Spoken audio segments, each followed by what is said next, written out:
Hello students, welcome to the my channel Hindi साहित्य।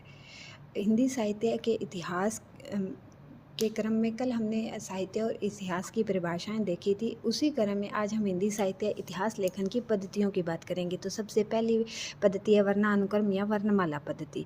जैसा कि नाम से स्पष्ट है, वर्णानुक्रम यानी वर्ण के अनुक्रम के अनुसार इसमें कवि और लेखकों का जो परिचय है वो लिपिबद्ध किया जाता है। यानी आगे देखें तो लेखक और कवियों का परिचय वर्णमाला के आधार पर किया जाता है।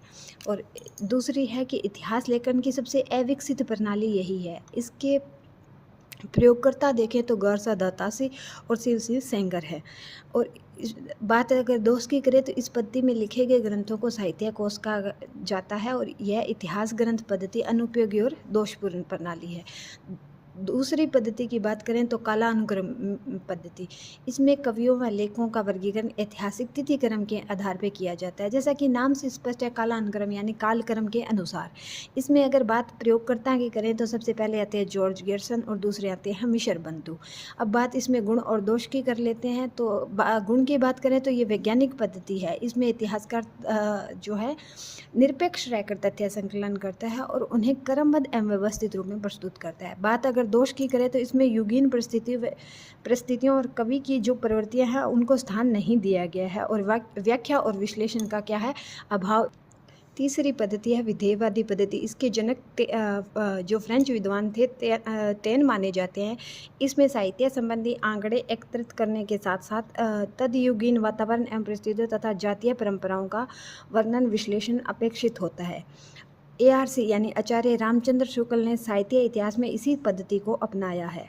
चौथी पद्धति की बात करें तो वो है समाजशास्त्रीय पद्धति। यह पद्धति मार्क्सवादी द्वंद्वात्मक भौतिकवाद पर आधारित है। इसमें मूल्यांकन जनहित की कसौटी पर किया जाता है। ठीक है, तो ये चार पद्धतियाँ हिंदी साहित्य इतिहास लेखन की है। सबसे पहले कौन सी पद्धति हमने पढ़ी थी, वो थी वर्णानुक्रम या वर्णमाला पद्धति, जिसमें कवियों को जो लिपिबद्ध किया जाता है वो उनके वर्ण यानी उनके नाम के अक्षर के अनुसार उन्हें लिपिबद्ध किया जाता है।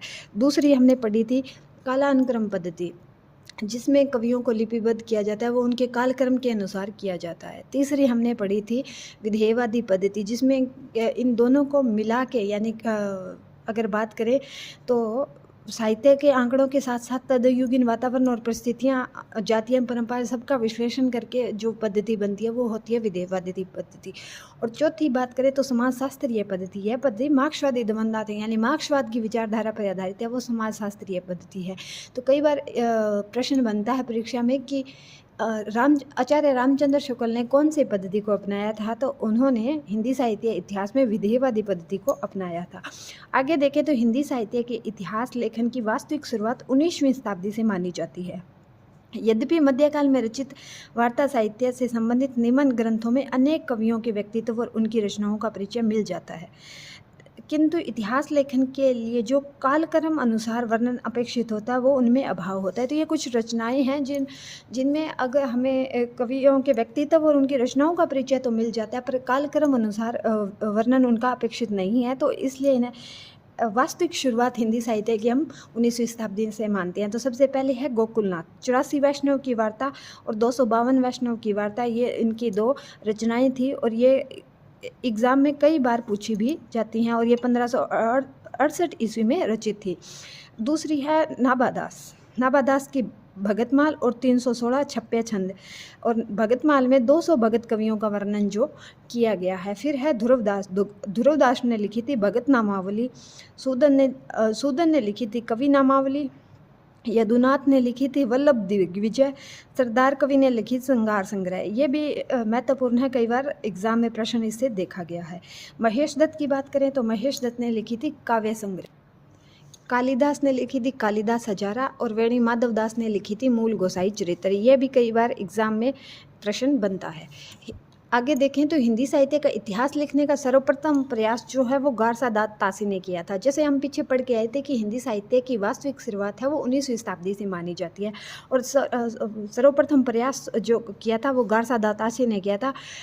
1839 ईस्वी के अंदर। उसके बाद अगर बात करें तो ठाकुर शिव सिंह सेंगर की बात करें तो उन्होंने 1883 ईस्वी में शिव सरोज नामक एक रचना लिखी थी और साहित्य इतिहास का प्रस्थान बिंदु भी इसे कहा जाता है। और हिंदी साहित्य का इतिहास लिखने का भारतीय विद्वान द्वारा अगर प्रथम प्रयास पूछे तो वो ठाकुर शिव सिंह सेंगर थे। 1883 ईस्वी के अंदर इन्होंने शिव सरोज नामक एक रचना लिखी थी।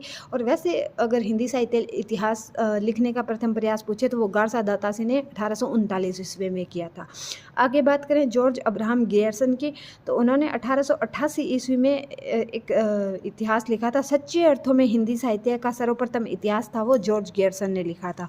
फिर बात करते हैं मिश्र बंधुओं की, 1913 ईस्वी के अंदर परंपरागत रूप में हिंदी साहित्य का सर्वप्रथम प्रयास, ये अगर पूछ लें कि परंपरागत रूप में हिंदी साहित्य का सर्वप्रथम प्रयास था तो मिश्र बंधुओं ने किया था। वैसे हिंदी साहित्य को लिखने का सर्वप्रथम प्रयास गारसा दातासे ने किया था। और प्रथम भारतीय विद्वान जिन्होंने हिंदी साहित्य इतिहास लिखने का प्रयास किया था वो ठाकुर शिव सिंह सेंगर थे। और सच्चे अर्थों में हिंदी साहित्य का सर्वप्रथम इतिहास अगर पूछे तो वो जॉर्ज अब्राहम ग्रियर्सन थे। ARC यानी आचार्य रामचंद्र शुक्ल 1929 ईस्वी में सच्चे अर्थों में हिंदी साहित्य का परंपरागत इतिहास यानी जॉर्ज ग्रियर्सन की अगर बात करें तो सच्चे अर्थों में हिंदी साहित्य लिखा था उन्होंने। तो अगर सच्चे अर्थों में हिंदी साहित्य का पूछे तो वहाँ पे आएगा ग्रियर्सन। अगर परंपरागत रूप में हिंदी साहित्य का सर्वप्रथम प्रयास पूछे तो वहाँ आएगा मित्र बंधु। अगर इन दोनों को मिला के यानी सच्चे अर्थों में हिंदी साहित्य का परंपरागत इतिहास पूछे तो वो ARC ने लिखा था 1929 ईस्वी में। कुछ अन्य महत्वपूर्ण इतिहासकार भी है जो जिनका साहित्य में योगदान है। वैसे है रामशंकर शुक्ल रसाल 1931 ईस्वी में, डॉक्टर राम कुमार वर्मा 1938 ईस्वी में हिंदी साहित्य का आलोचनात्मक इतिहास। और ये इनकी रचना कई बार पूछी जाती है कि हिंदी साहित्य का आलोचनात्मक इतिहास, ठीक है। HPD यानी हजारी प्रसाद द्विवेदी 1952 ईस्वी में हिंदी साहित्य की भूमिका, इनकी रचनाएं हैं हिंदी साहित्य का उद्भव विकास और हिंदी साहित्य का आदिकाल। ये 3 रचनाएं हजारी प्रसाद द्विवेदी की हैं। HPD यानी हजारी प्रसाद द्विवेदी, ठीक है। इनकी रचनाएं हैं हिंदी साहित्य की भूमिका, हिंदी साहित्य का उद्भव विकास और हिंदी साहित्य का आदिकाल।